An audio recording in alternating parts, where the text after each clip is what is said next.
और वही मतलब काम चल रहा है कैलाश मसाला के नाम से। Kailash trading company. हाँ, कैलाश ट्रेडिंग कंपनी के नाम से चल रहा है। उसके बाद इस बीच क्या हुआ कि ये तो था ही समझ जाओ। और मेरी पत्नी, इसका नाम मंजूरिया बाई था, उनको कैंसर हो गया सन 84 में। 84 में कैंसर हो जाने के बाद उसको ले जा करके रायपुर मेडिकल हॉस्पिटल में 3 माह तक मतलब उनका क्या कहते हैं सिकाई विकाई हुआ समझ जाओ, उसका इलाज किया समझ जाओ। तो 3 महीने तक रायपुर में रहा। उसके बाद उसको ले जा करके मैं और भाई साहब माने अचल दास गुरु जी और हम चारों जने नागपुर ले गए उनको। तो नागपुर में फिर उनका ढंग से इलाज हुआ और वो सन 84 के बाद 2007 में उनका अंतिम सांस लिया समझ जाओ, माने 20-22 साल तक जिए समझ जाओ। उसके बाद अब मैं हो गया अकेला। पत्नी जाने के बाद तो फिर क्या हुआ कि मैं अब रामदेव बाबा का आस्था चैनल देख करके योग शुरू कर दिया। अच्छा, तो योग की कहानी यहाँ से? हाँ, अब यहाँ से शुरू होता है योग की कहानी। अब यहाँ से योग के क्षेत्र में कैसे आए? जी हाँ। तो फिर योग अब अकेला हो गया मैं। वैसे सन 98 से देखता था लेकिन उतना रुचि नहीं था। जब अकेला हो गया तो केवल साथी केवल रोज टीवी देखना, योग करना। इस तरह से 2009 में अपने मुंगेली के 6-7 आदमी और शंकर भैया हम लोग चले गए योग शिविर माने हरिद्वार। वहाँ 5 दिन रहे और योग शिक्षक बनकर वहाँ से प्रमाण पत्र मिला। तो वहाँ से आ गए अपन, फिर मुंगेली आ गए, फिर योग से जुड़ गए। योग से जुड़ने के बाद अपना जो जिला अध्यक्ष पतंजलि का विवेक केसरवानी जी, खुसरू जी, इनसे मिल करके अपना पूरा योग का काम शुरू कर दिए। इस बीच रामदेव बाबा का पदार्पण हुआ वहाँ सन 14-15 में। तो सन 14-15 में तो हम ही लोग मेन थे, मैं और निहोरा मामा। तो हम लोग प्रचार करने जाते थे। तो क्या हुआ कि एक बार ऐसी मनी प्रचार करते करते चकर भट्टा इधर आसपास जितने गांव हैं सब प्रचार लेकर के जाते थे। तो एक आदमी मिला वहाँ हुंडा में। वो आदमी करीब शिविर लेता था 150 आदमी का। अच्छा, 150 आदमी का शिविर लेता था। तो मैं कहे कैसे इसमें जुड़े भाई? आप कहे तो भैया इसके बारे में मत बनो, मेरा भगवान क्या है, बाबा रामदेव है। क्या है मेरे को, मैं एकदम कमजोर हो गया था, डॉक्टर लोग जवाब दे दिए थे, ब्लड को उल्टी हो रहा था और एकदम किसी प्रकार की। तो एक बार क्या हुआ, रात में ऐसे ही पड़ा रहा मैं, तो डॉक्टर लोग जवाब दे दिए थे अब तो मेरा अंतिम है। ऐसे सोच करके तो नाती ने टीवी चालू किया। टीवी चालू किया तो संयोग से मतलब आस्था चैनल लग गए। आस्था चैनल लगने के बाद मैं स्वामी जी बता रहे थे कि असाध्य साध्य बीमारी अगर लोग अनुलोम विलोम कपालभाति ये करे तो मतलब उनका ठीक हो जाता है। जो ज़्यादा बीमार है वो सो ही मतलब अनुलोम विलोम करे तब भी वो ठीक हो सकता है। तो मैंने 5-10 मिनट किया तो मेरे को अच्छा लगने लगा। इस तरह फिर किया, ऐसे करके 2-4 दिन में मेरे को एकदम अच्छा लगने लगा। ब्लड भी मेरा जाना बंद हो गया। तो फिर मैंने अब पूरा फिर 8 प्राणायाम जो है अनुलोम विलोम कपालभाति भस्त्रिका ब्राह्मणी और आपका अनुलोम विलोम ये सब पूरा प्राणायाम करना सूक्ष्म व्यायाम शुरू कर दिया। उसके बाद मेरे को अच्छा लगने लगा। फिर मैं चला गया, वो लतेल राम साहू बताया कि मैं चला गया हरिद्वार। हरिद्वार में फिर जा करके भैया 15 दिन प्रशिक्षण ले करके आज मैं 150 लोगों को आज सिखा रहा हूँ। इस तरह से उसमें मतलब मैं रामदेव बाबा के इसमें जुड़ गया। और आज समझ जाओ तो मेरे को पाम्पलेट दे दो भैया, मैं पूरा अपने क्षेत्र का सब मैं बुलाऊंगा। इस तरह से वो किए। अब उसके बाद क्या हुआ कि मेरा एकाएक तबीयत खराब हो गया। हाँ तबीयत खराब हो जाने के बाद मेरे 3 लड़के अब 1 लड़की है, समझ जाओ। तो लड़की भी बहुत चाहती है, बच्चे लोग भी चाहते हैं अच्छी तरह हमारे पिताजी सही ढंग से रहे, ऐसे करके। वैसे तो एक जगह वहाँ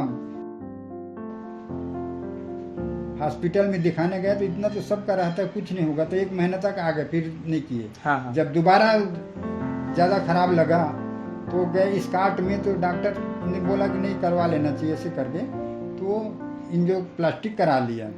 कराने के बाद अभी 6वां महीना में, अभी 2006वां महीना में, 2021 अभी चल रहा है ना, 2021 है ना, 6वां महीना में गया तो डॉक्टर सूर्यवंशी बोले कि मेरा छोटा लड़का संजय साथ में जाता था, समझ, तो वो बोले सर कि ब्लॉकेज का कैसे पता चलेगा? तो वो बोले कि ये है कि जब तक एंजियोग्राफी नहीं करवाओगे तो पता नहीं चलेगा। तो पिताजी को सवेरे 5 बजे घबराहट लगता है, तो इसका क्या है, तो चाहो तो देख सकते हो। 9,000 रुपये जमा कर लिए। जमा करने के बाद 5 मिनट लगेगा, ऐसे करके सुला दिए। अब देखने के बाद बोले कि इनको मेरा जो 2 स्टेन लगा है वो सही है, और 1 स्टेन और डालना पड़ेगा, क्या एक नस में और ब्लॉकेज है। अच्छा।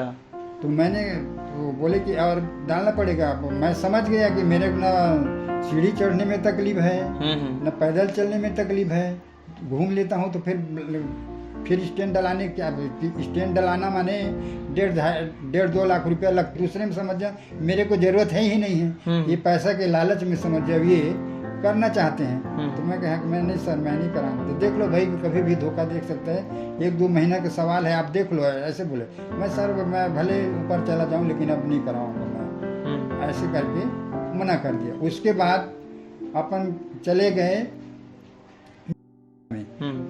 वाले डॉक्टर को, हार्ट वाला वो भी था, उसको दिखाया। तो वो बोले कि सब रिपोर्ट तो सही है, थोड़ा सा लग रहा है मेरे को 1 नस में, तो उसमें तार डालकर देखना पड़ेगा कि कितना % है।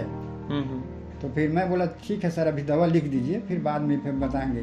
तो फिर उसी दिन हमने संकल्प करके हॉस्पिटल है जिसमें कमलकांत आदि, जिसका जन्म मुंगेली में बताया, चर्चा के दौरान बताया मेरा सर मुंगेली में जन्म हुआ है और मैं वहीं का रहने वाला हूँ, रिपोर्ट सही है, कैसेट देते हैं, समझ जाओ। तो इसमें 70% हर आदमी के रहते, इसमें कोई बात ही नहीं। योगा करने वाले आदमी को कुछ करने की जरूरत नहीं है। तो हम लोग वापस आ गए और किसी प्रकार की, और जो दवा मैं लिख देता हूँ इसको खाइए, न एंजियोग्राफी कराने की ज़रूरत है, न CG कराने की ज़रूरत है, न किसी प्रकार की ज़रूरत नहीं है, ठीक हो जाएगा।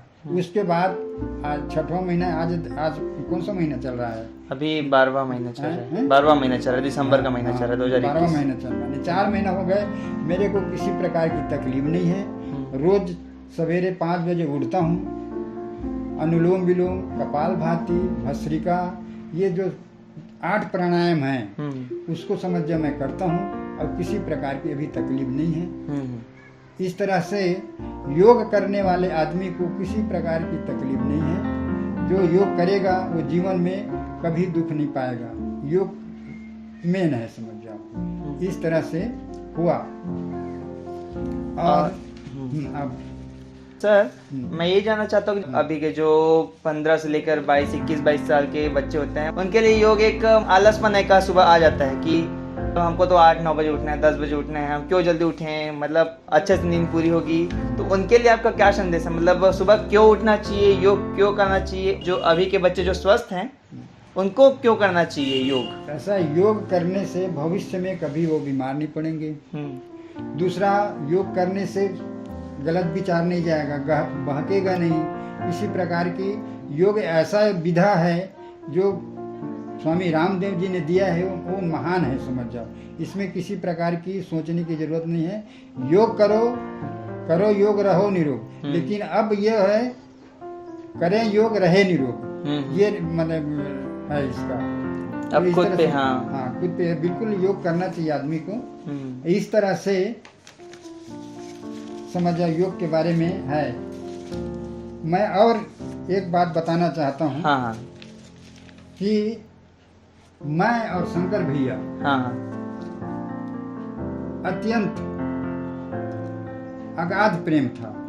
के बड़े भाई। हाँ, मेरे बड़े भाई शंकर भैया के साथ मेरा बहुत प्रेम था।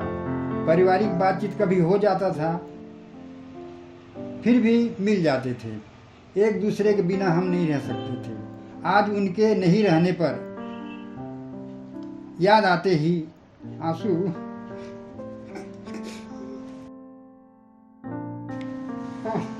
आंसू निकल जाता है। लोग कहते थे कि भाई हो तो ठीक है भाई हो तो शिव शंकर जैसा। भैया जो अस्थमा था उनको, मैंने उनको क्यों नहीं ले गया हरिद्वार, यहाँ तक वहाँ ठीक हो सकता था। बस यही सोच मेरे जीवन भर रहेगा। मेरा उम्र 74 साल का है। मेरे 3 लड़का 1 लड़की है, 3 बहू हैं। सभी मेरे सेवा अच्छी तरह करते रहते हैं। मनुष्य के जीवन में 4 प्रकार के सुख है, समझो। तो पहला सुख क्या है मनुष्य के जीवन में? ये मतलब 4 प्रकार के सुख, इसको हर आदमी को मतलब सोचना चाहिए, अपनाना चाहिए। 4 सुख, हाँ 4 सुख के बारे में पता होना चाहिए। हाँ, 4 सुख में पहला सुख क्या है? निरोगी काया। निरोगी कब रहोगे? जब प्राणायाम करोगे, योग करोगे, तब ये पहला सुख है, समझो। दूसरा सुख क्या है? घर में हो माया।